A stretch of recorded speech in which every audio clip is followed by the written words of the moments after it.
నమస్తే దిశ గాయత్రి టీవీకి స్వాగతం. తిరుమల తిరుపతి దేవస్థానం కలియుగ వెంకటేశ్వరుడు కొలువు తీరిన క్షేత్రం. భక్తులు కోరిన కోరికలు తీర్చి కొంగు బంగారంగా నిలిచే ఆది దేవుని సన్నిధి. తిరుపతి క్షేత్రానికి భక్తుల తాకిడి మొదటి నుంచి లక్షల్లో కోట్లలోనే ఉండేది.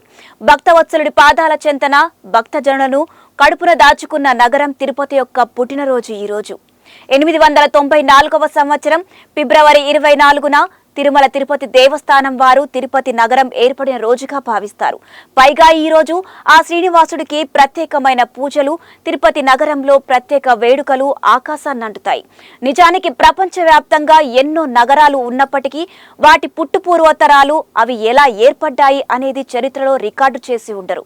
కానీ తిరుపతి నగరం ఏర్పాటైన రోజు మాత్రం చారిత్రాత్మకంగా గుర్తుండిపోయింది.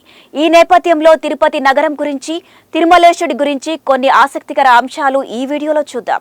అయితే పూర్వ చరిత్ర చూసుకున్నట్లయితే 12 శతాబ్దాల క్రితం చిదంబరంలో తిరుమలేశుని కైకర్యాలకై వైష్ణవులు, శైవుల మధ్య పెద్ద ఎత్తున యుద్ధ వాతావరణం, వివాదాలు తలెత్తాయి.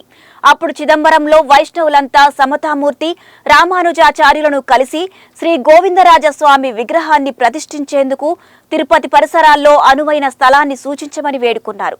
అప్పుడు రామానుజాచార్యుల వారు శ్రీ గోవిందరాజస్వామి విగ్రహాన్ని ప్రతిష్ఠించేందుకు తిరుచానూరు, తిరుమల మార్గంలోని దట్టమైన మార్గమైన అడవి ప్రాంతంలో పార్థసారథి స్వామి ఆలయం అనుకూలమని భావించారు. అట్లా అప్పుడు అక్కడ విగ్రహం ప్రతిష్ఠితమైంది. మొదటగా ఈ ప్రాంతాన్ని రామానుజపురంగా పిలుచుకున్నారు. అయితే క్రమంగా పెరగటంతో ఆ నగరానికి గోవిందరాజ పట్టణంగా పేరు స్థిరపడింది. అయితే మరింత అధిక సంఖ్యలో భక్తజనం తాకిడి పెరిగి క్రమేపీ నగరం పేరు తిరుపతిగా మారింది. అలా 13వ శతాబ్దం నుంచి తిరుపతిగా విరాజిల్లుతోంది. అంటే తిరుపతి నగరం క్రీస్తు శకం 1130న పుట్టిందని తెలుస్తోంది. ఆ తర్వాత ఒక్కొక్కటిగానే అగ్రహారం, మాడవీధులు, ఆలయ విస్తరణ, ధాన్యాగారం నిర్మాణాలు ఏర్పడ్డాయి. ఆ తర్వాత స్వామివారికి 1513లో పుష్కరిణి, 1628లో గోపురం నిర్మించారు. అలా మన తిరుమల తిరుపతి దేవస్థానంలో నిత్య నిర్మలంగా మనందరినీ కాస్తూ ఆ భక్తవత్సలుడు విరాజిల్లుతున్నాడు.